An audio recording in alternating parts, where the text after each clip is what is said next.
Hello, history enthusiasts, time travelers, and knowledge seekers. Welcome to another journey back in time here on Backdrop History. Introduction. World War I, often referred to as the Great War, was a monumental conflict that engulfed the globe from 1914 to 1918. It transformed the geopolitical landscape, shattered empires, and claimed millions of lives. This detailed account aims to uncover the intricate web of events, key players, and underlying causes that led to the outbreak of the war. By delving into the political, economic, and social dynamics of the time, we will explore the myriad factors that propelled nations into an unprecedented clash, forever changing the course of history. Chapter 1: The Tangled Web of Alliances. The outbreak of World War I was propelled by a complex network of alliances that had formed among major powers in Europe. Two primary alliances emerged: the Triple Entente and the Central Powers. These alliances, originally designed to maintain a balance of power, inadvertently created a volatile situation where a localized conflict could quickly escalate into a full-scale war. The Triple Entente, also known as the Allied Powers, consisted of France, Russia, and Britain. It originated from a series of agreements and understandings that aimed to counter the growing power of Germany and Austria-Hungary. The alliance between France and Russia, known as the Franco-Russian Alliance, was established in 1892. It sought to counterbalance the increasing military capabilities of Germany and fostered cooperation in military planning and intelligence sharing. Britain, traditionally an isolated power, began to forge closer ties with France and Russia due to concerns over Germany's naval expansion and its strategic ambitions. This culminated in the Anglo-French Entente of 1904 and the Anglo-Russian Entente of 1907. These agreements clarified colonial disputes, particularly in Africa and Asia, and marked a significant shift in British foreign policy towards closer cooperation with its European neighbors. On the other side of the conflict were the Central Powers, primarily composed of Germany, Austria-Hungary, and later joined by the Ottoman Empire and Bulgaria. Germany, under the leadership of Kaiser Wilhelm II, sought to secure its position as a global power and challenge the existing order in Europe. It formed the dual alliance with Austria-Hungary in 1879, solidifying their mutual defense obligations. The Triple Alliance, formed in 1882, expanded the German-Austrian partnership by incorporating Italy. However, Italy's alignment with the Central Powers would prove to be tenuous, as it ultimately chose to remain neutral when the war broke out. The Central Powers alliance was further bolstered by the inclusion of the Ottoman Empire in 1914, after the signing of the Ottoman-German alliance. This alliance aimed to counter British and Russian interests in the Middle East and provided the Central Powers with access to vital trade routes and resources. Diplomatic tensions and rivalries among these major powers were prevalent in the years leading up to the war. Competition for colonies, trade routes, and spheres of influence fueled a sense of unease and suspicion among European nations. The scramble for Africa, in particular, witnessed intense rivalries as European powers sought to stake their claims to territories and resources.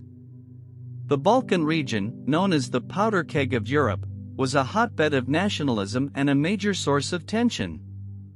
The Eastern question, revolving around the decline of the Ottoman Empire and the subsequent struggle for influence in the region, added another layer of complexity to the alliances. Serbia, backed by Russia, sought to unite the South Slavic peoples in the Balkans, which threatened the territorial integrity of Austria-Hungary. The assassination of Archduke Franz Ferdinand in Sarajevo in June 1914, carried out by a Serbian nationalist, was the spark that ignited the powder keg. The intricately woven alliances in Europe created a delicate balance of power, but they also set the stage for a catastrophic conflict. A localized dispute in the Balkans escalated rapidly due to the obligations and entanglements within these alliances. The web of alliances, rather than ensuring stability, inadvertently created a situation where a single event could trigger a domino effect, drawing nations into a war of unprecedented scale and destruction. Chapter 2: The Spark That Ignited the Flames.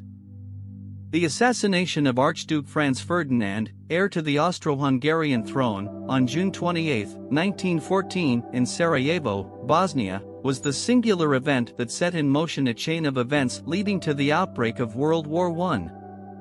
The assassination, carried out by a young Bosnian Serb nationalist named Gavrilo Princip, became the catalyst for a series of diplomatic confrontations that ultimately escalated into a full-scale conflict. The assassination struck at the heart of the Austro-Hungarian Empire, a multi-ethnic state grappling with rising nationalist sentiments and simmering tensions among its diverse populations. Archduke Franz Ferdinand's visit to Sarajevo was intended as a show of imperial unity, but it inadvertently exposed the underlying challenges facing the empire. Austria-Hungary, eager to assert its authority and punish those responsible for the assassination, saw an opportunity to weaken Serbia, which it believed was supporting anti-Habsburg sentiments among its Slavic population. On July 23, 1914, Austria-Hungary presented Serbia with an ultimatum, a list of 10 demands that required Serbia to comply fully within 48 hours. The demands ranged from investigating and prosecuting those involved in the assassination to allowing Austrian officials to participate in Serbian internal affairs. Serbia, fearing the severe implications of non-compliance, initially sought to appease Austria-Hungary and avoid a conflict. It agreed to most of the demands but disputed some elements that it considered infringements on its sovereignty. Serbia's response, however, fell short of Austria-Hungary's expectations, leading to a breakdown in diplomatic negotiations. On July 28, 1914, Austria-Hungary declared war on Serbia, viewing the Serbian response as insufficient. This act of aggression marked the beginning of hostilities and set the wheels of war in motion. Austria-Hungary's decision to wage war on Serbia triggered a complex web of alliances and commitments, pulling other major powers into the conflict. Germany, Austria-Hungary's ally, provided unconditional support and issued a blank check to Austria-Hungary, assuring its backing in any military action it chose to take against Serbia.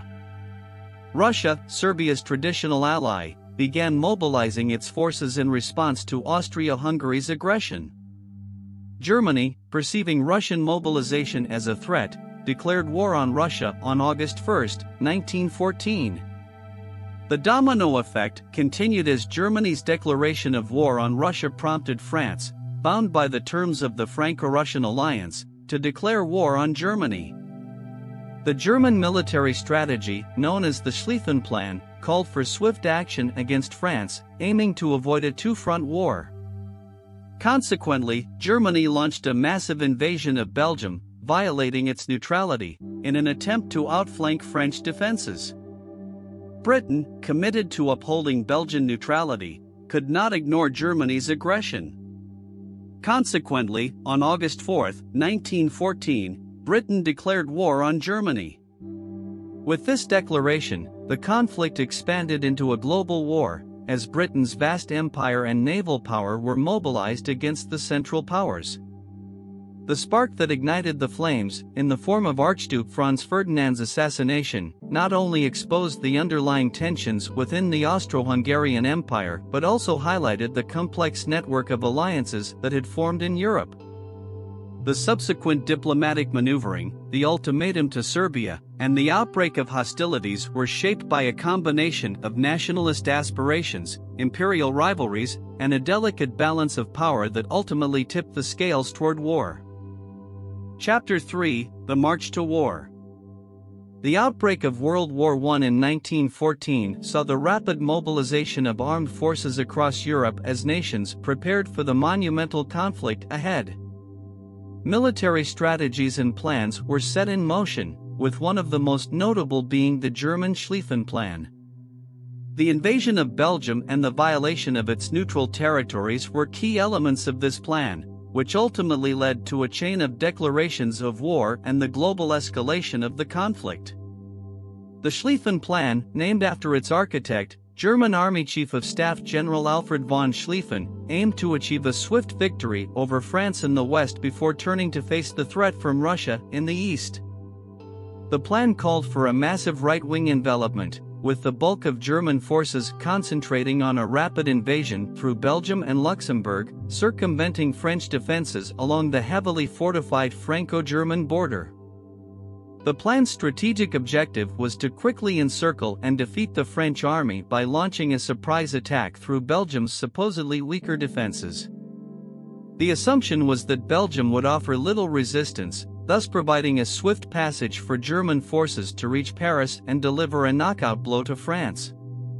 To implement the Schlieffen Plan, Germany required access to Belgian territory. However, Belgium's neutrality was guaranteed by various treaties, including the Treaty of London in 1839, which stipulated that Belgium would remain an independent and neutral state. Nevertheless, on August 2, 1914, German forces violated Belgian neutrality, justifying their actions as necessary for the successful execution of their military strategy. The invasion of Belgium was met with fierce resistance from Belgian forces, who held off the German advance far longer than anticipated. The heroic defense of Belgian troops at the fortress city of Liège and other key positions slowed down the German advance, providing precious time for France and Britain to prepare their own defenses.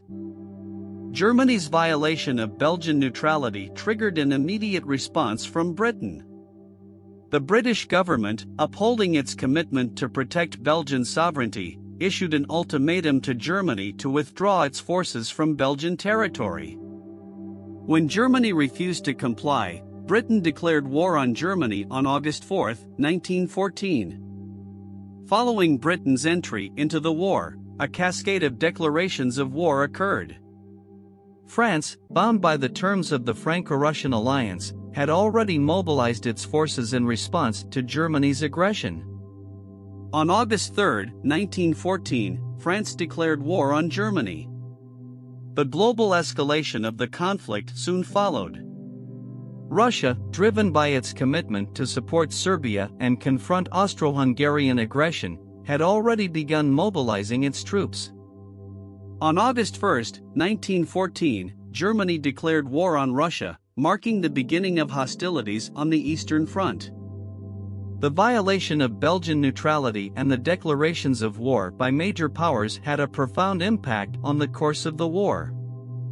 It transformed what could have been a localized conflict into a widespread, global war. The complex system of alliances and commitments set in motion by these declarations pulled in additional nations and shaped the trajectory of the war for years to come.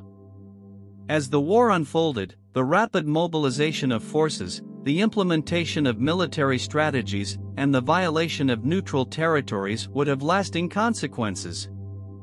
The rapid escalation of hostilities demonstrated the fervor and commitment with which nations pursued their respective objectives. It set the stage for the long and grueling conflict that would unfold on multiple fronts, forever altering the geopolitical landscape of the world. Chapter 4: The Western Front. The Western Front, a vast network of trenches stretching across France and Belgium, became the epicenter of the conflict during World War I. It was here that a brutal stalemate ensued, as the opposing forces engaged in protracted trench warfare, locked in a deadly struggle for control of the strategically vital territories. This section will explore the trench warfare stalemate, the Battle of the Marne, and the failure of the German Schlieffen Plan. Additionally, we will delve into the grim realities of life in the trenches, examining the conditions and hardships endured by soldiers on both sides. The trenches, initially intended as temporary defensive positions, evolved into elaborate systems of fortified earthworks that stretched for hundreds of miles. The opposing armies dug in, seeking protection from the devastating firepower unleashed by modern weaponry. Barbed wire, machine guns, and heavy artillery transformed the battlefield into a deadly labyrinth of mud and death. The stalemate on the Western Front was a direct consequence of the failure of the German Schlieffen Plan. This ambitious strategy aimed to swiftly defeat France by encircling its forces in a massive right-wing envelopment, as discussed in the previous section. However, the plan encountered numerous obstacles, and its execution did not proceed as envisioned. The Battle of the Marne, fought from September 6 to 12, 1914, proved to be a turning point on the Western Front. As the German forces advanced towards Paris, the French and British armies, under the command of General Joseph Joffre, launched a counteroffensive. This surprise maneuver caught the Germans off guard and disrupted their meticulously planned offensive. The battle witnessed intense and bloody clashes as both sides fought desperately for victory. The French and British forces, bolstered by fresh reserves and utilizing innovative tactics, managed to halt the German advance and force them into a retreat. The Battle of the Marne shattered German hopes of a quick victory and marked the failure of the Schlieffen Plan. With the failure of the Schlieffen Plan, the war on the Western Front settled into a grueling stalemate. Both sides dug in, constructing a network of elaborate trenches that snaked through the landscape, creating a vast no-man's land in between. Attempts to break the deadlock through frontal assaults often resulted in catastrophic casualties. The relentless cycle of offensives and counteroffensives further entrenched the stalemate, leading to a war of attrition. Life in the trenches was marked by unimaginable hardships and dehumanizing conditions. Soldiers endured constant exposure to the elements, living in cramped and squalid quarters. Trenches were prone to flooding, turning the already challenging environment into a muddy quagmire. Rats infested the trenches, while lice and disease were constant companions. The stench of rotting bodies and the sounds of artillery shells exploding added to the nightmarish atmosphere. Soldiers faced the constant threat of death and injury. The relentless artillery barrages and sporadic outbreaks of trench raids brought the ever-present specter of violence. Soldiers endured the psychological strain of being exposed to the horrors of war, grappling with fear, boredom, and the loss of comrades. The constant shelling and sniping from the enemy led to a state of constant tension and anxiety. Conditions in the trenches necessitated strict discipline and regimentation. Soldiers followed a routine of sentry duty, ration distribution, and maintenance of the trench systems. Breaks from the front lines were rare, and soldiers often suffered from exhaustion and sleep deprivation. Despite the challenges, soldiers sought solace in camaraderie, developing a strong bond with their comrades. Shared experiences, humor, and acts of bravery helped to forge a sense of solidarity amidst the hardships. Soldiers also found solace in letters from home, which provided a vital connection to their loved ones and the world beyond the trenches. Chapter 5: The Eastern Front. While the Western Front garnered significant attention during World War I, the Eastern Front played a critical role in shaping the course and outcome of the conflict. The Eastern Front, stretching across Eastern Europe, witnessed a series of dramatic developments, from Russian mobilization and early victories to a prolonged stalemate characterized by attrition. This section will explore the Russian mobilization, the early successes, the subsequent stalemate, and the impact of the Eastern Front on the overall war effort. Russian mobilization was swift and extensive. In response to the Austrian invasion of Serbia and the growing threat from Germany and Austria-Hungary, Russia embarked on a massive mobilization of its forces. The vast resources and manpower of the Russian Empire allowed for the rapid assembly of a formidable army. By August 1914, the Russian army had deployed millions of soldiers to the front lines. In a series of early victories, the Russians pushed into East Prussia and Austria-Hungary, catching their opponents off guard. The Battle of Tannenberg in August 1914 saw the Russian Second Army suffer a devastating defeat at the hands of the German Eighth Army. However, the Russian First Army's successful offensive in Galicia against Austria-Hungary in the Battle of Lemberg offset this setback. The early successes on the Eastern Front raised hopes of a swift victory for Russia. The Russian forces, driven by patriotism and a sense of duty, demonstrated remarkable resilience and determination. However, logistical challenges, inadequate supply lines, and deficiencies in command and control systems began to hamper the Russian war effort. As the war progressed, the Eastern Front settled into a prolonged stalemate, characterized by a war of attrition. Both sides struggled to gain a decisive advantage, and the vast geographic expanse of the front made it difficult to sustain effective offensives. The immense distances and logistical challenges posed significant obstacles to the Russians. The Central Powers, particularly Germany, recognized the importance of the Eastern Front and diverted substantial resources to counter the Russian threat. German generals, including Paul von Hindenburg and Erich Ludendorff, devised effective defensive strategies to hold the line against the Russian forces while focusing their efforts on the Western Front. The stalemate on the Eastern Front resulted in a brutal war of attrition. Massive casualties were inflicted on both sides, as soldiers fought fiercely in the challenging terrain and harsh weather conditions. The front lines constantly shifted, with major battles such as the Brusilov Offensive in 1916 and the Russian Revolution in 1917 significantly impacting the dynamics of the conflict. The Eastern Front had a significant impact on the overall war effort.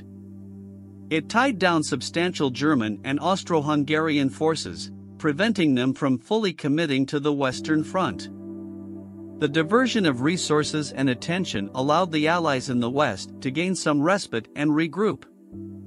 The Eastern Front also had profound political consequences. The strains of the war exacerbated existing internal tensions within the Russian Empire, ultimately leading to the Russian Revolution in 1917. The collapse of the Russian monarchy and the subsequent rise of the Bolsheviks under Vladimir Lenin profoundly altered the course of the war and set the stage for the subsequent Russian withdrawal from the conflict through the Treaty of Brest-Litovsk in 1918. Moreover, the Eastern Front served as a testing ground for new military technologies and strategies. Both sides experimented with various tactics, such as the introduction of poison gas and the use of cavalry. The experiences and lessons learned on the Eastern Front would influence the evolution of warfare in the years to come. Chapter 6: Introduction of New Weapons, Machine Guns, Artillery, and Poison Gas. The First World War witnessed a rapid evolution in military technology, leading to unprecedented levels of destruction and carnage. The introduction of new weapons revolutionized the nature of warfare, transforming it into a brutal and industrialized conflict. This section will explore the impact of three major advancements in weaponry: machine guns, artillery, and poison gas. Machine guns played a pivotal role in the Great War. Unlike their predecessors, these weapons were capable of firing sustained bursts of rapid-fire bullets. The Maxim and Vickers machine guns, used extensively by both the Allied and Central Powers, could fire hundreds of rounds per minute, inflicting devastating casualties on enemy forces. Machine guns transformed the battlefield, turning offensive charges into virtual suicide missions. Their ability to mow down advancing troops with lethal efficiency forced commanders to rethink traditional tactics and seek new approaches to break the stalemate of trench warfare. The machine gun's defensive power made it a key element of entrenched positions, contributing to the static nature of the Western Front. Artillery also played a crucial role in World War I. Long-range artillery bombardments became a hallmark of the conflict, raining down high-explosive shells on enemy positions. The massive firepower unleashed by artillery had a devastating impact on both soldiers and the landscape. Trenches were obliterated, and defensive lines were shattered, leaving soldiers exposed to subsequent infantry assaults. The development of new artillery shells, such as shrapnel shells and high-explosive shells, added to the destructive power of artillery. Shrapnel shells showered the battlefield with deadly metal fragments, inflicting casualties on a large scale. High-explosive shells, capable of producing massive explosions upon impact, could demolish fortifications and cause widespread devastation. One of the most feared and controversial developments of World War I was the use of poison gas. Poison gas attacks introduced an insidious and horrific dimension to the conflict. Chlorine gas, phosgene gas, and mustard gas were deployed with devastating effect, causing agonizing injuries and often resulting in agonizing deaths. Gas attacks aimed to disorient and incapacitate enemy soldiers. The release of gas in the form of yellow-green clouds created panic and chaos, as soldiers scrambled for gas masks or sought shelter from the lethal fumes. The psychological impact of gas attacks was profound, instilling fear and terror among the troops.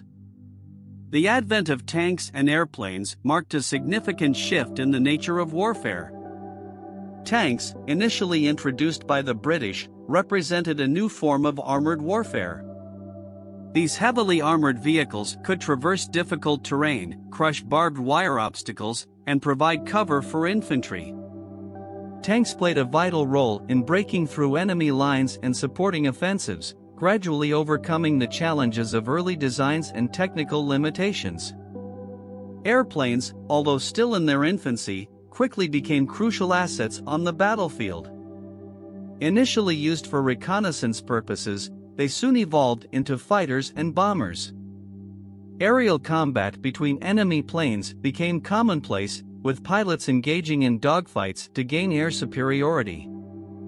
The use of aircraft for bombing raids targeted both military installations and civilian populations, introducing a new dimension of terror and destruction to the war. The Great War witnessed war on multiple fronts. On land, soldiers fought in brutal trench warfare, enduring the devastating firepower of machine guns, artillery, and poison gas. At sea, navies clashed in epic battles, seeking control of vital sea lanes and challenging the dominance of enemy fleets. The introduction of submarines, armed with torpedoes, added a new element of stealth and devastation. In the air, aircraft engaged in deadly aerial duels and conducted bombing raids, reshaping the battlefield from above. Chapter 7: Gallipoli Campaign, War in Africa and the Middle East, and Naval Battles. World War I was not limited to the Western Front and the Eastern Front alone. The conflict encompassed a diverse array of theaters, with significant military operations taking place in the Mediterranean, Africa, and the Middle East, as well as on the seas. This section will explore the Gallipoli Campaign, the War in Africa and the Middle East, and the naval battles of Jutland and the U-boat campaign. The Gallipoli Campaign, conducted from April 1915 to January 1916, aimed to secure a sea route to Russia and break the stalemate on the Western Front. The campaign, primarily led by British and French forces, sought to capture the strategically vital Dardanelles Strait and Constantinople, modern-day Istanbul, by launching a naval and amphibious assault on the Ottoman Empire. The Ottoman Empire, aligned with the Central Powers, proved to be a formidable opponent.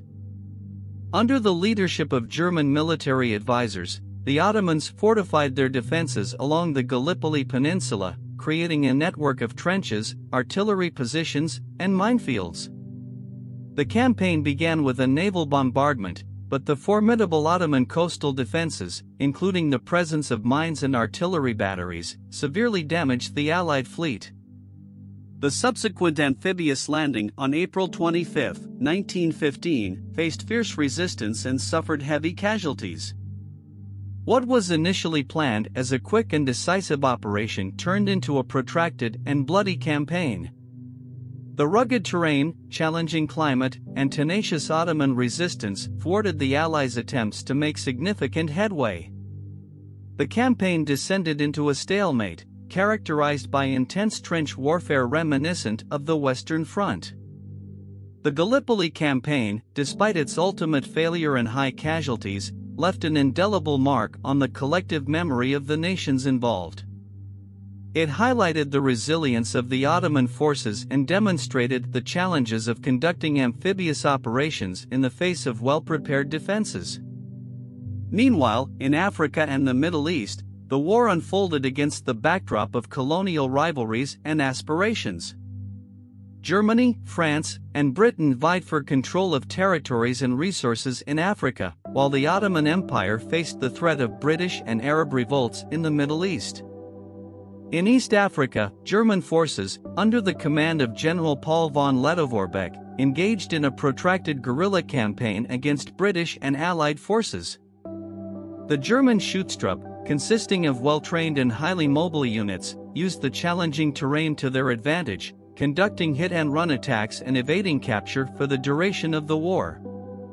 In the Middle East, the British launched campaigns to secure their interests and undermine Ottoman control. The Arab Revolt, led by figures such as T.E. Lawrence, better known as Lawrence of Arabia, sought to incite uprisings among Arab populations against the Ottoman Empire. These efforts, coupled with British military operations, eventually led to the capture of key Ottoman territories such as Baghdad and Jerusalem. Naval warfare also played a significant role in World War I. The largest naval engagement of the war occurred in the Battle of Jutland, fought between the British Royal Navy and the German High Seas Fleet in May 1916. The battle, off the coast of Denmark, saw over 250 ships clash in a massive confrontation. The Battle of Jutland, though inconclusive, demonstrated the devastating potential of naval warfare. Both sides suffered heavy losses, with numerous ships sunk or damaged. The battle highlighted the advancements in naval technology, including the use of dreadnought battleships and submarines.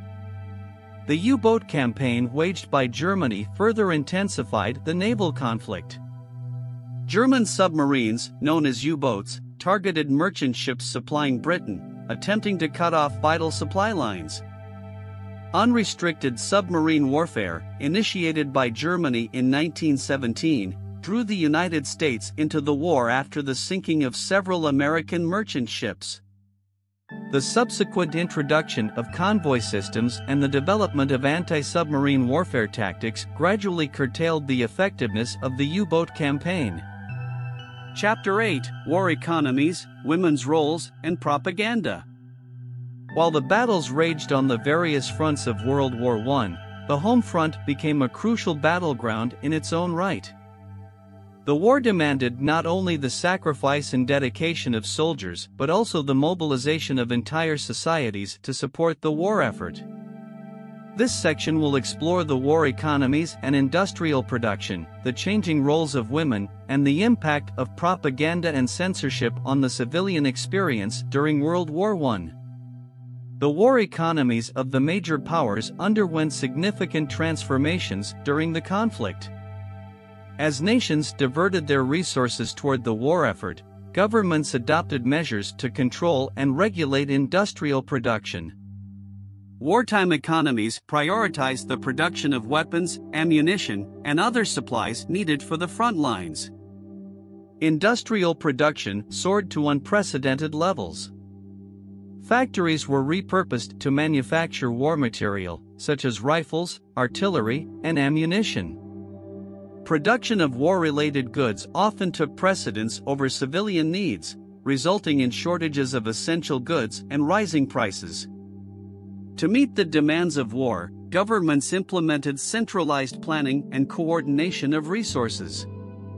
They established war ministries and boards, which oversaw the allocation of resources, controlled prices, and coordinated production.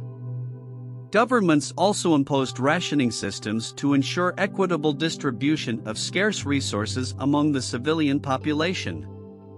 The war effort necessitated the active participation of women in industries and occupations traditionally dominated by men. With millions of men serving in the military, women stepped into roles previously considered male domains. They took up jobs in factories, offices, and various sectors of the economy, making significant contributions to the war effort. The changing roles of women during the war had profound societal implications. The war provided an opportunity for women to showcase their capabilities and prove their worth outside the domestic sphere. Women's participation in the workforce challenged traditional gender roles and expectations, paving the way for greater gender equality in the post-war period. The war also witnessed the rise of propaganda and censorship as powerful tools employed by governments to shape public opinion and maintain domestic support for the war. Governments utilized various mediums such as posters, newspapers, and films to disseminate messages promoting patriotism, demonizing the enemy, and encouraging sacrifice. Propaganda was carefully crafted to manipulate public perceptions and generate support for the war effort. It evoked strong emotions, stirred nationalistic fervor, and rallied citizens to contribute to the cause. The power of propaganda was such that it could transform public opinion, generate recruitment, and sustain morale on the home front. Censorship played a crucial role in controlling the flow of information and suppressing dissent. Governments exercised strict control over the press, censoring news reports and publications that could potentially undermine morale or reveal sensitive information. Censorship was also used to maintain a unified narrative and suppress criticism of the war effort. The impact of propaganda and censorship on the civilian experience was profound. They shaped public perceptions, fostered a sense of unity and national identity, and created an environment conducive to mobilization and sacrifice. However, they also limited freedom of expression and curtailed the dissemination of unbiased information. Chapter 9: The Battle of Verdun. The Battle of Verdun, fought between the German and French armies from February to December 1916, stands as one of the most significant and harrowing battles of World War I. It was a protracted and brutal struggle marked by high casualties, relentless fighting, and a battle of attrition. The battle's symbolism and significance would leave an enduring mark on the collective memory of the war. Verdun, a historic fortress city located in northeastern France, held immense strategic importance for both sides. The Germans aimed to bleed the French army dry and break their spirit, while the French were determined to defend their homeland and prevent the German advance. The Battle of Verdun was notable for its duration, lasting for nearly 10 months. It became a battle of attrition, with both sides locked in a relentless struggle to gain control of key positions and wear down the enemy's forces. The intense and continuous fighting resulted in a staggering loss of life, as hundreds of thousands of soldiers perished in the unforgiving landscape of shell-cratered terrain. The battle witnessed a series of fierce engagements, with numerous attacks and counterattacks launched by both sides. The German offensive began on February 21, 1916, with a devastating artillery barrage that pounded French positions. Following the bombardment, German infantry advanced, seeking to overwhelm the French defenses. The French, led by General Philippe Pétain, demonstrated remarkable resilience and determination in the face of the German onslaught. They held on tenaciously, fighting fiercely to protect their positions and repel the enemy. The French army, aware of the symbolic and strategic significance of Verdun, adopted a strategy of defense in depth, utilizing a network of interconnected trenches and fortifications to slow the German advance. The battle quickly devolved into a gruesome war of attrition. The relentless artillery barrages, combined with the brutal hand-to-hand combat, exacted a heavy toll on the soldiers. Verdun became synonymous with death and destruction, as the landscape became littered with shattered trees, crumbling buildings, and the remains of fallen soldiers. Casualties on both sides were immense. Estimates vary, but it is believed that around 700,000 soldiers were killed, wounded, or went missing during the Battle of Verdun. The battle's attritional nature resulted in a high cost in human life and tested the limits of endurance for both the soldiers and their commanders. The symbolism and significance of the Battle of Verdun extended beyond its strategic value. It became a powerful symbol of the horrors of war, the indomitable spirit of the soldiers, and the sacrifices made by both sides. The battle came to embody the relentless and brutal nature of the conflict, capturing the imaginations of poets, writers, and artists who sought to depict the human tragedy and devastation of World War I. The enduring memory of Verdun is best encapsulated in the words of French Marshal Ferdinand Foch, who declared, "It is forbidden to fail." The defense of Verdun became a matter of national honor and an embodiment of the French spirit of resistance. In the end, the Battle of Verdun did not result in a decisive victory for either side. The French successfully defended the city and prevented a German breakthrough, but the cost in lives and resources was staggering. The battle contributed to a war of attrition that would continue for several more years. Chapter 10: The Somme Offensive. The Somme Offensive, launched by the British and French armies on July 1, 1916, stands as one of the most significant and tragic battles of World War I. The offensive was a concerted effort to break the deadlock on the Western Front and achieve a decisive victory against the German forces.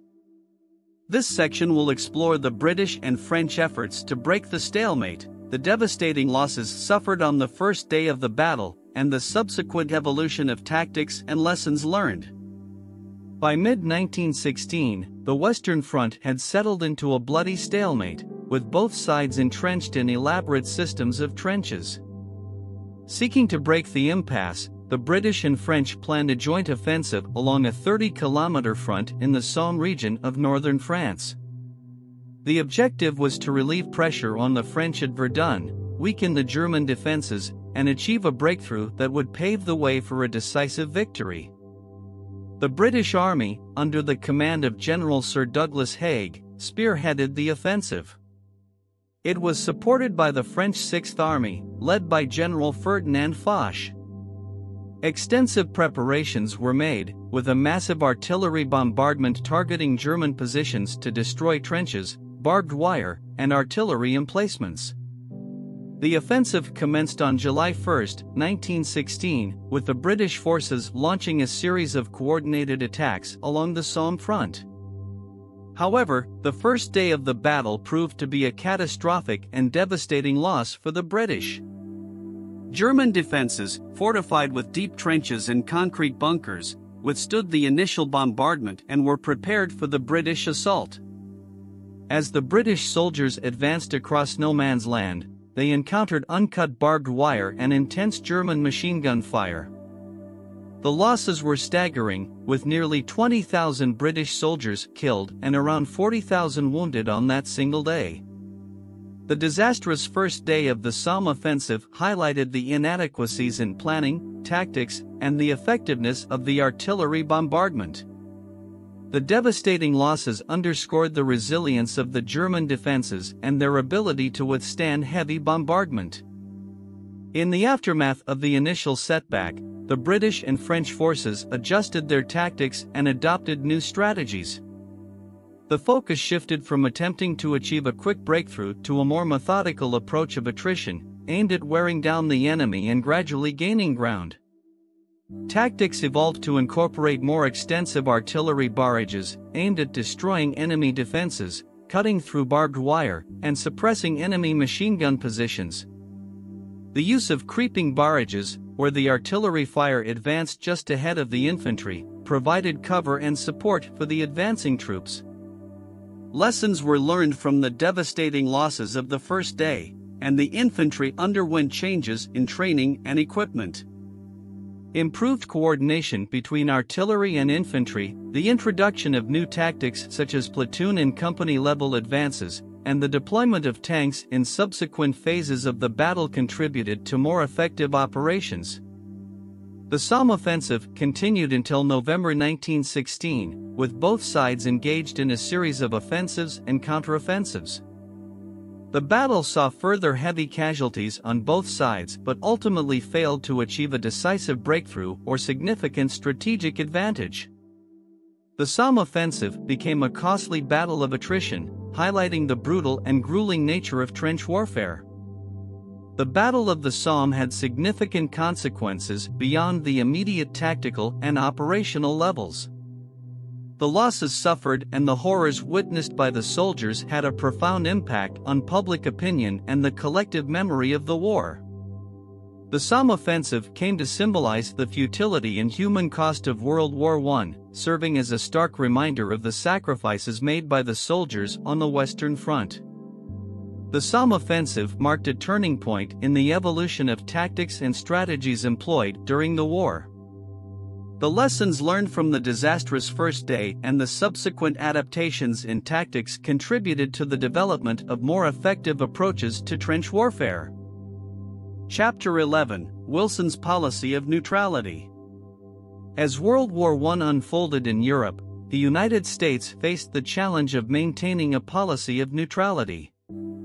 President Woodrow Wilson, re-elected in 1916 with the campaign slogan "He kept us out of war," sought to keep the nation out of the conflict that had already engulfed much of the world. This section will explore Wilson's policy of neutrality, the economic ties that strained the nation's impartiality, and the significant event of the sinking of the Lusitania. Woodrow Wilson, in his first term as president, declared the United States neutral at the outbreak of the war in 1914.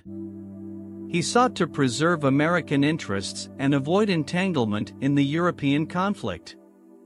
Wilson believed that the United States should serve as a mediator, working towards peace and using its influence to bring about a resolution to the war. The policy of neutrality was based on the principles of non-intervention and impartiality. Wilson and his administration urged Americans to remain neutral in their actions, words, and sentiments, emphasizing the importance of preserving the nation's neutrality as a means of safeguarding its interests. However, maintaining strict neutrality proved to be a challenging task. Economic ties between the United States and the warring nations, particularly Britain and Germany, created complications and strained the nation's impartiality. The United States had strong economic interests in both countries, with significant trade and financial connections. The British blockade of Germany and the German U-boat campaign targeting British shipping affected American trade. Britain, being the dominant naval power, effectively controlled the seas and imposed restrictions on neutral trade with Germany. American businesses had to navigate the intricate web of economic interests, balancing commercial ties with the need to respect neutrality.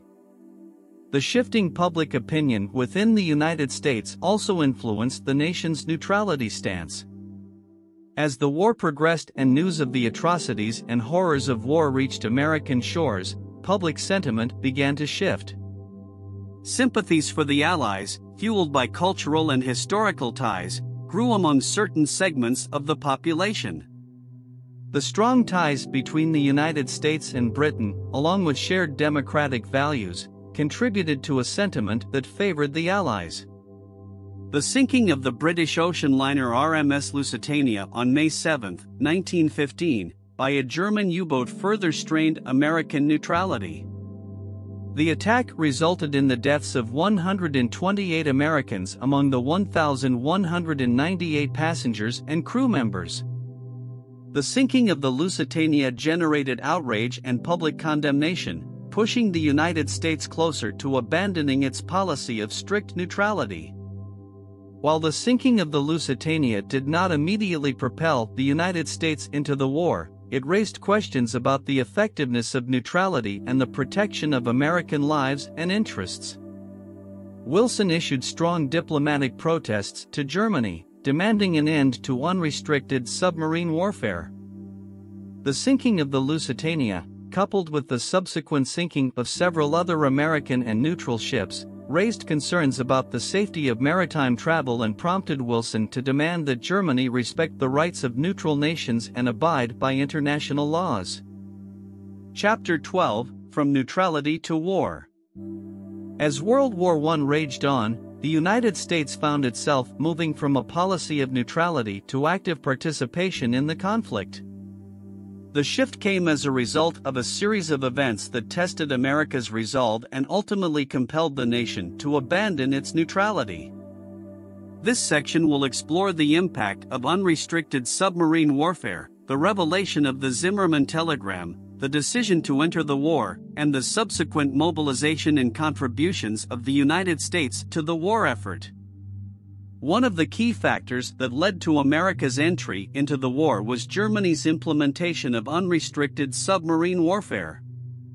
In February 1917, Germany announced that it would resume unrestricted submarine warfare, targeting all ships, including neutral vessels, in the waters around Britain. This decision was a direct response to the British blockade and an attempt to cripple the British economy. Unrestricted submarine warfare directly threatened American interests and violated the principles of freedom of the seas. American merchant ships and even passenger liners were sunk without warning, resulting in the loss of American lives and the destruction of valuable cargo. These attacks, combined with the sinking of the British ocean liner Lusitania in 1915, created public outrage and intensified calls for the United States to take action.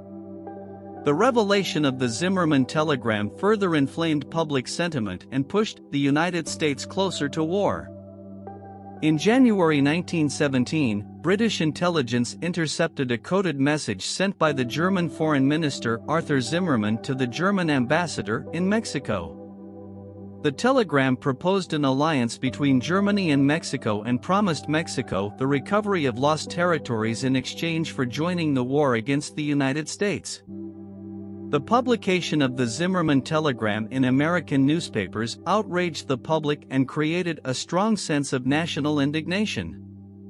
The telegram was seen as evidence of German aggression and a direct threat to American security. It provided the impetus for President Woodrow Wilson to abandon neutrality and seek a declaration of war. The decision to enter the war was not an easy one for President Wilson and the United States. The nation was divided on the issue, with some advocating for intervention to protect American lives and interests, while others remained wary of involvement in a distant European conflict. However, on April 2, 1917, President Wilson asked Congress to declare war on Germany, citing the need to make the world safe for democracy. Wilson argued that American participation was necessary to protect American rights, uphold international law, and ensure a lasting peace. Congress overwhelmingly passed the resolution, and the United States officially entered the war on April 6, 1917. The entry of the United States into the war brought a significant shift in the balance of power and provided a much-needed boost to the Allied cause. The United States embarked on a massive mobilization effort, rapidly expanding its military and transforming its economy to support the war effort. Under the leadership of General John J. Pershing, the American Expeditionary Forces, AEF, were deployed to Europe. The AEF played a crucial role in several major offensives, including the Battle of St. Mihiel and the Meuse-Argonne Offensive, which proved instrumental in securing Allied victories. The United States also made substantial contributions to the war effort through its industrial production and resources. American factories ramped up production to supply the Allies with munitions, equipment, and supplies. The United States became known as the arsenal of democracy, providing vital resources that helped sustain the Allied war effort. The mobilization of the American economy and the influx of manpower into the military significantly influenced the course of the war. The arrival of fresh American troops injected new energy and morale into the Allied forces, tipping the balance in favor of the Allies. Chapter 13: The Russian Revolution, Fall of the Ottoman Empire, and Austria-Hungary's Disintegration. The First World War witnessed the collapse of several major empires, reshaping the political and social landscapes of Europe and the Middle East. This section will explore the Russian Revolution and its impact on the war, the fall of the Ottoman Empire, and the disintegration of Austria-Hungary. The Russian Revolution, which began in 1917, had far-reaching consequences for the war and the global order. The revolution was fueled by a combination of factors, including widespread discontent, economic hardship, and the exhaustion and disillusionment caused by the war. It resulted in the overthrow of the Romanov dynasty and the establishment of a communist government under the leadership of Vladimir Lenin. The impact of the Russian Revolution on the war was profound. Russia, as one of the major powers involved in the conflict, faced significant challenges on the Eastern Front. The revolution led to a breakdown in military discipline and a decline in combat effectiveness. The Russian army experienced mutinies, desertions, and a loss of morale, severely hampering their ability to continue the fight. In March 1918, the new Bolshevik government signed the Treaty of Brest-Litovsk with Germany, effectively ending Russia's involvement in the war. The treaty resulted in the loss of significant territories, including Ukraine, Belarus, and the Baltic states. The withdrawal of Russia from the war freed up German forces, enabling them to redeploy to the Western Front and launch a series of offensives. The collapse of the Russian Empire had broader implications beyond the immediate military situation. The establishment of a communist government in Russia threatened the existing order and sparked fears of a worldwide socialist revolution. The Bolsheviks' call for peace, land, and bread resonated with disenchanted populations across Europe, sowing the seeds of revolutionary movements and political instability in the post-war period. The fall of the Ottoman Empire, one of the oldest empires in history, was another significant consequence of World War I. The empire, already weakened by internal strife and economic decline, faced challenges from multiple fronts. The Ottoman Empire aligned with the Central Powers and was pitted against the Allied forces in the Middle East. The war in the Middle East witnessed a series of campaigns and offensives led by British forces, including the Arab Revolt, the campaign in Mesopotamia, modern-day Iraq, and the campaign in Palestine. These campaigns inflicted heavy losses on the Ottoman forces and gradually eroded their control over the region. The final blow to the Ottoman Empire came with the signing of the Armistice of Mudros in October 1918, which effectively ended Ottoman involvement in the war. The armistice led to the occupation of Constantinople, Istanbul, by Allied forces and the dismantling of the empire. The disintegration of Austria-Hungary, a multi-ethnic empire plagued by internal tensions, was another significant consequence of the war. The empire, encompassing a diverse range of ethnic groups, faced mounting nationalist aspirations and separatist movements. The assassination of Archduke Franz Ferdinand in 1914, which sparked the outbreak of war, set in motion a chain of events that further strained the empire's cohesion. Ethnic tensions, particularly between the Slavic and German-speaking populations, intensified as the war dragged on. By 1918, the empire was in a state of collapse. Ethnic groups within Austria-Hungary declared their independence, leading to the creation of new states such as Czechoslovakia, Hungary, and Yugoslavia. The disintegration of Austria-Hungary resulted in the redrawing of national borders and the formation of new political entities in Central Europe. Chapter 14: Endgame on the Western Front. As World War I entered its final stages, the Western Front became the focal point of intense military operations that would ultimately shape the outcome of the war. This section will delve into the German Spring Offensives and the Last 100 Days Offensive, the armistice negotiations that led to the end of the war, and the far-reaching consequences of the Treaty of Versailles. The German Spring Offensives, launched in 1918, aimed to break the stalemate on the Western Front and secure a decisive victory before the arrival of fresh American troops. Under the command of General Erich Ludendorff, the German forces launched a series of large-scale offensives, targeting weakened points in the Allied lines.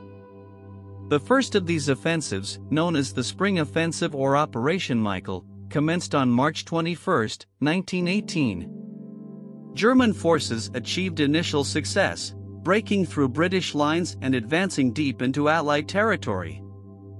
However, the offensive stretched their supply lines and exhausted their troops, ultimately faltering due to a combination of logistical challenges and resilient Allied defenses.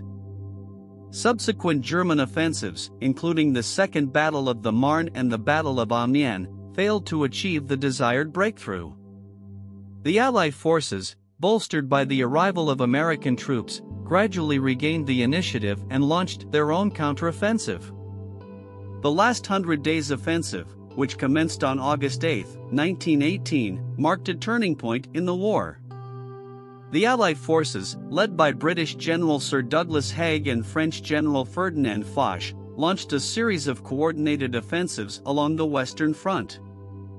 Employing innovative tactics, such as the use of tanks and combined arms operations, the Allies achieved significant breakthroughs and rapidly advanced, pushing the German forces back.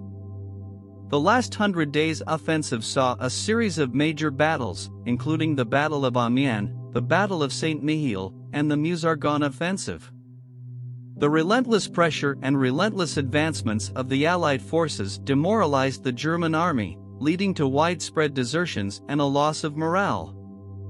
As the German forces were pushed back, their supply lines became increasingly strained, and the prospect of victory grew increasingly distant.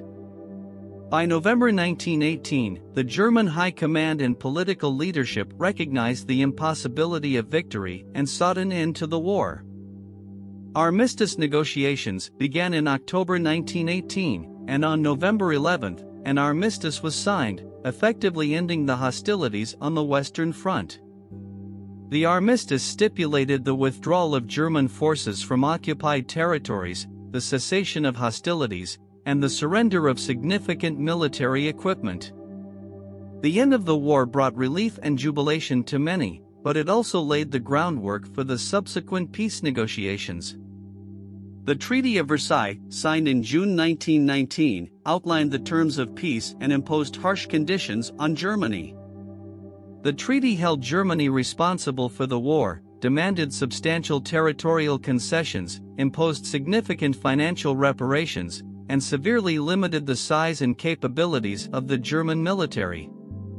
The consequences of the Treaty of Versailles were far-reaching and had a profound impact on the post-war world. The treaty, while aiming to achieve peace and prevent future conflicts, sowed the seeds of resentment and instability. The severe economic burdens imposed on Germany, coupled with territorial adjustments and nationalistic aspirations, contributed to a sense of injustice and helped set the stage for future conflicts, including World War II. Chapter 15, Conclusion: The Far-Reaching Impact of World War I. World War I stands as a transformative event in human history, reshaping the world and setting the stage for future conflicts. The Great War's political, economic, and social impacts were profound, leaving no aspect of global society untouched. By examining the multifaceted aspects of the war, this account has shed light on the complexities that led to its outbreak, the devastating toll it exacted, and the lasting legacy it left behind. World War I emerged from a web of complex factors, including long-standing rivalries, imperial ambitions, and the rise of nationalism. The war was not merely a result of a single event or decision, but rather the culmination of deep-rooted tensions that had been simmering for years. The assassination of Archduke Franz Ferdinand in 1914 was the spark that ignited the flames, unleashing a cataclysmic conflict that engulfed the world. The war exacted an unimaginable toll on human life and brought unprecedented destruction. The introduction of industrialized warfare, with its new weapons and tactics, led to staggering casualties. Trench warfare on the Western Front created a grinding stalemate, while battles on multiple fronts extended the scope of the conflict. Millions of soldiers and civilians perished, leaving a profound sense of loss and grief in its wake. The war also had far-reaching political ramifications. empires crumbled as old order gave way to new. The collapse of the Russian, Ottoman, and Austro-Hungarian empires led to the redrawing of borders and the emergence of new nations. The Treaty of Versailles, intended to bring about a lasting peace, imposed punitive measures on Germany, contributing to a sense of injustice and laying the seeds for future conflicts. Economically, World War I had significant consequences. The war led to the mobilization of resources on an unprecedented scale. Governments and industries were transformed to support the war effort, but the strain of prolonged conflict brought about economic instability. The war also led to societal changes, particularly in the role of women. Women's contributions to the war effort challenged traditional gender roles and paved the way for greater gender equality in the post-war era. The psychological impact of World War I cannot be underestimated. The horrors witnessed on the battlefields and the profound disillusionment that followed left an indelible mark on society. The senseless loss of life and the shattered ideals of progress and civilization led to a collective sense of disillusionment and cynicism. Artists and writers, such as the Lost Generation, sought to capture the profound sense of loss and the shattered illusions of a generation. World War I set the stage for future conflicts. The unresolved issues, such as nationalistic aspirations, unresolved territorial disputes, and the economic and political imbalances, created a volatile post-war environment. The seeds of the Second World War were sown in the aftermath of the Great War, as unresolved tensions and the desire for revenge laid the groundwork for future hostilities. More information and facts. Part 1: Global Impact, Beyond the Western Front. While the Western Front played a central role in World War I, it is essential to recognize that the conflict had a truly global impact. The battles and consequences of the war extended far beyond the borders of Europe, reaching colonies and dominions of the major powers across the globe. This section will explore the global nature of the war and its implications in regions such as Africa, Asia, and the Pacific, where nationalist movements and demands for independence were catalyzed. Africa. Africa, with its extensive colonial presence, became a significant theater of war during World War I. The European powers involved in the conflict sought to secure their colonial territories, leading to military engagements across the continent. Germany's colonies, such as German East Africa, present-day Tanzania, German Southwest Africa, Namibia, and Togoland, Togo, were targeted by Allied forces. The war in Africa witnessed fierce battles, guerrilla warfare, and long campaigns. The involvement of African soldiers, both conscripted and recruited, brought Africans into the conflict and exposed them to the horrors of war. The war's impact on African societies was profound, as it disrupted traditional ways of life, caused suffering and displacement, and heightened nationalist aspirations. The war also sowed the seeds of African nationalism and independence movements. The experiences of African soldiers who fought alongside European troops and witnessed the contradictions of European powers fighting for freedom and democracy while simultaneously denying Africans their rights, fostered a growing sense of resentment and desire for self-determination. Asia. Asia, too, felt the reverberations of World War I. The war had direct consequences for the colonies and dominions of the European powers, as well as for regions influenced by the war's broader geopolitical dynamics. In India, for instance, the war sparked nationalist sentiments and demands for self-rule. Indian soldiers, known as the sepoys, served in large numbers in the British Indian Army and fought in various theaters of war. The war experience exposed them to new ideas, political ideologies, and notions of independence, which would fuel the Indian independence movement in the coming decades. China, though not directly involved in the war, was profoundly affected by it.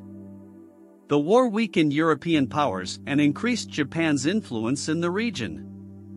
China's involvement in the war effort as a supplier of raw materials and labor contributed to social and political discontent, setting the stage for the May 4 movement in 1919 and the subsequent rise of Chinese nationalism. The Pacific. The Pacific region also experienced the consequences of World War I. The war saw clashes between European powers, especially Germany, and their colonial holdings in the Pacific. Islands such as German New Guinea, Samoa, and parts of Micronesia became theaters of conflict. The war in the Pacific brought significant changes to the colonial order. Following Germany's defeat, the League of Nations awarded former German territories to various Allied powers as mandates. These mandates exposed the local populations to new forms of governance and raised questions about their future political status. The war's impact on the Pacific region extended beyond the colonial sphere. The rise of Japan as a major power in the aftermath of the war, combined with growing Japanese nationalism, set the stage for future conflicts and power struggles in the region. Part 2: Technological Advancements, Revolutionizing Warfare. The development and use of new weapons and technologies during World War I had a profound impact on the conduct of warfare. Machine guns, artillery, poison gas, tanks, and airplanes emerged as game changers, revolutionizing tactics, strategies, and the overall nature of combat. This section will provide a more detailed exploration of their impact on the battlefield. Machine guns. The introduction of machine guns represented a significant advancement in firepower. These weapons were capable of firing a continuous stream of bullets and were devastating in their effectiveness. Machine guns, such as the British Vickers and the German NG-08, could fire hundreds of rounds per minute, mowing down enemy troops with ease. Machine guns changed the dynamics of warfare, as they provided a strong defensive advantage and made frontal assaults highly costly. The ability to lay down withering suppressive fire meant that attacking forces had to resort to new tactics, such as creeping barrages and the use of covering fire to advance. Artillery. Artillery became increasingly powerful and accurate during World War I. The use of heavy artillery, including large-caliber howitzers and mortars, allowed for the bombardment of enemy positions with devastating effect. Artillery barrages, characterized by a combination of high-explosive shells and shrapnel, could destroy trenches, cut wire entanglements, and create chaos among enemy ranks. Artillery barrages became a critical component of offensive operations, with the ability to soften enemy defenses and create openings for infantry assaults. Conversely, the defensive use of artillery allowed troops to lay down a curtain of fire to repel attacking forces. However, the static nature of trench warfare meant that artillery bombardments often resulted in minimal territorial gains. Poison gas. The introduction of poison gas was one of the most notorious developments of World War I. Chemical agents such as chlorine, phosgene, and mustard gas were deployed to incapacitate, injure, or kill enemy soldiers. Poison gas attacks were initially employed to sow terror and confusion among enemy lines, but they soon became a common tactic on the battlefield. The use of gas masks and other protective measures became essential for soldiers. The psychological impact of chemical warfare was immense, as it violated long-held norms of warfare and brought a new level of terror and suffering to the battlefield. It also led to the development of chemical defense mechanisms and the establishment of specialized units to counteract these attacks. Tanks. Tanks emerged as a revolutionary weapon that brought mobility and protection to the battlefield. Initially, tanks were slow and unreliable, but they played a crucial role in breaking the stalemate of trench warfare. Tanks, such as the British Mark series and the French Renault FT, provided armored support for infantry and could traverse difficult terrain, including trenches and barbed wire obstacles.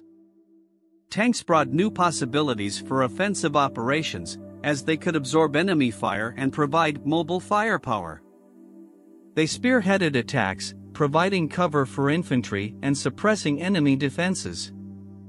However, early tanks were limited in their capabilities and vulnerable to mechanical failures and enemy anti-tank weapons. Airplanes. The use of airplanes in World War I marked the birth of aerial warfare. Initially used for reconnaissance purposes, airplanes quickly took on combat roles with the development of machine guns and bombs that could be dropped from the air. Fighter planes engaged in dogfights, while bombers targeted enemy positions and infrastructure. Airplanes revolutionized battlefield surveillance, allowing commanders to gather real-time intelligence. They also brought new dimensions to warfare, with the ability to conduct strategic bombing and disrupt enemy communications and supply lines. Aerial superiority became a critical objective, and air-to-air combat became an integral part of the conflict. Part 3: Medical and Psychological Consequences, Impact on Human Health and Well-being. World War I brought forth immense medical challenges, as the conflict introduced unprecedented levels of casualties and exposed soldiers to the horrors of trench warfare and unsanitary conditions. This section will delve into the medical and psychological consequences of the war, exploring the widespread diseases and infections, advancements in medical practices, and the emergence of shell shock as a recognized condition. Medical challenges. The introduction of trench warfare and the prolonged exposure to unsanitary conditions created a breeding ground for diseases and infections. Trench foot, a condition caused by prolonged exposure to wet and cold conditions, plagued soldiers in the trenches. It led to numbness, swelling, and sometimes gangrene, resulting in amputations or even death. Other diseases, such as trench fever, dysentery, typhoid, and influenza, spread rapidly among soldiers living in close quarters with poor sanitation. These diseases further weakened the troops and hindered their ability to fight effectively. The massive influx of wounded soldiers overwhelmed medical facilities, leading to shortages of medical supplies and personnel. Advancements in medical practices. The medical challenges of World War I prompted significant advancements in medical practices and techniques. The scale and nature of the conflict necessitated the development of new methods to treat and care for the wounded. Medical personnel, including doctors, nurses, and medics, faced immense challenges on the front lines and in field hospitals.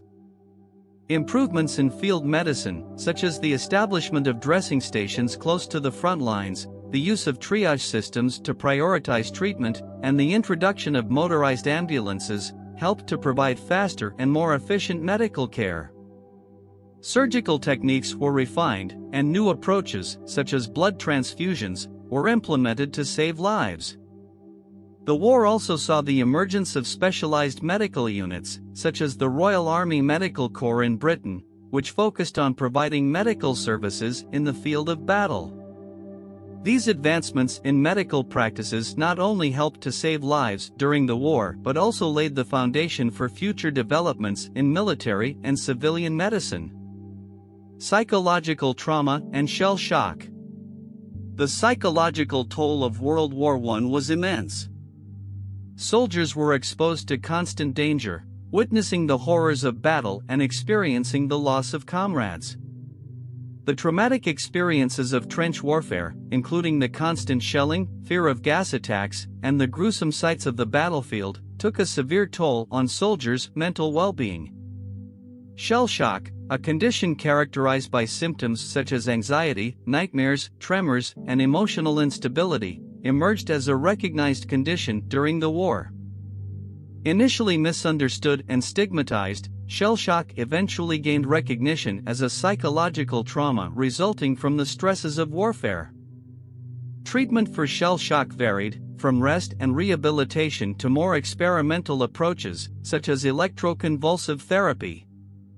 The experiences of medical personnel in dealing with psychological trauma on such a large scale helped pave the way for advancements in the understanding and treatment of mental health conditions. The recognition of shell shock as a legitimate condition also brought attention to the long-term psychological effects of war and sparked discussions about the responsibility of society in supporting veterans' mental well-being. Part 4, Home Front Experiences, the impact of World War I on civilians. World War I had a profound impact on the home front, bringing significant changes to the daily lives of civilians. This section will delve into the experiences of people on the home front, exploring the effects of rationing, war propaganda, censorship, and the role of women in wartime industries. The war's impact on social norms, family dynamics, and the mobilization of entire societies will be further examined. Rationing and the home front economy. World War I brought about a disruption in the normal functioning of economies as resources were redirected towards the war effort. Rationing was implemented in many countries, including Britain, France, and Germany, to ensure equitable distribution of limited supplies. Civilians faced restrictions on essential commodities such as food, fuel, and clothing. Rationing had a profound impact on daily life, as people had to adjust to new consumption patterns and make do with limited supplies. Shortages and long queues became common sights, and individuals had to learn to be resourceful and find alternative ways to meet their needs. Rationing also sparked black markets and illicit trade, as some sought to bypass restrictions. War propaganda and censorship. Governments used war propaganda as a powerful tool to shape public opinion and maintain morale. Propaganda campaigns were launched to rally support for the war, demonize the enemy, and encourage patriotism. Posters, newspapers, and other media were employed to disseminate messages that glorified the sacrifices of soldiers and portrayed the war effort as a just cause. Censorship was also enforced to control the flow of information. Governments sought to prevent the dissemination of news that could undermine morale or reveal military secrets. This control over information further heightened the sense of uncertainty and contributed to the creation of a tightly controlled narrative of the war. Role of women in wartime industries. World War I brought significant changes to gender roles and opened up new opportunities for women. With men enlisted in the armed forces, women stepped into traditionally male-dominated roles in industries and services previously unavailable to them. They worked in munitions factories, offices, and transportation, taking on roles as nurses, telegraph operators, and clerks. The war marked a shift in societal perceptions of women's capabilities and played a crucial role in the women's suffrage movement.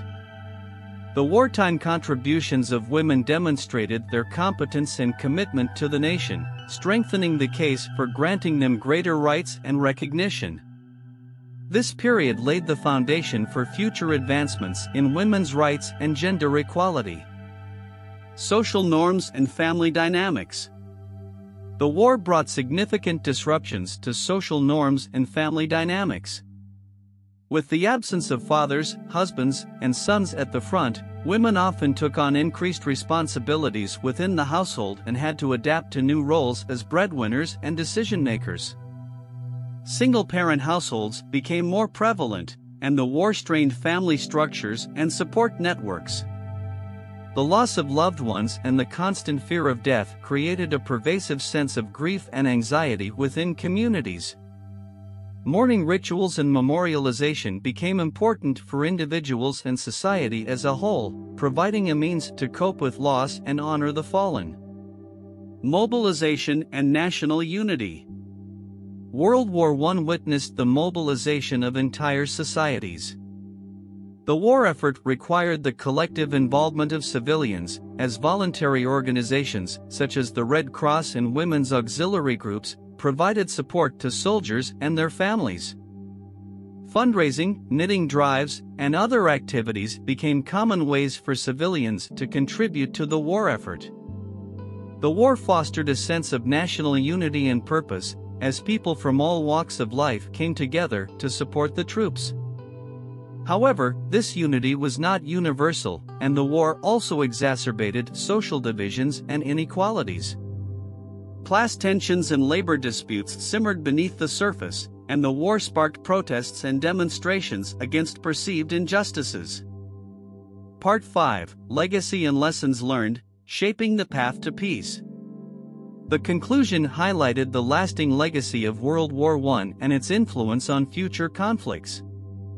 Expanding on this, an examination of the lessons learned from the war and their application in subsequent international relations, diplomacy, and conflict resolution efforts provides valuable insights into the ways in which the world sought to prevent similar catastrophes in the future.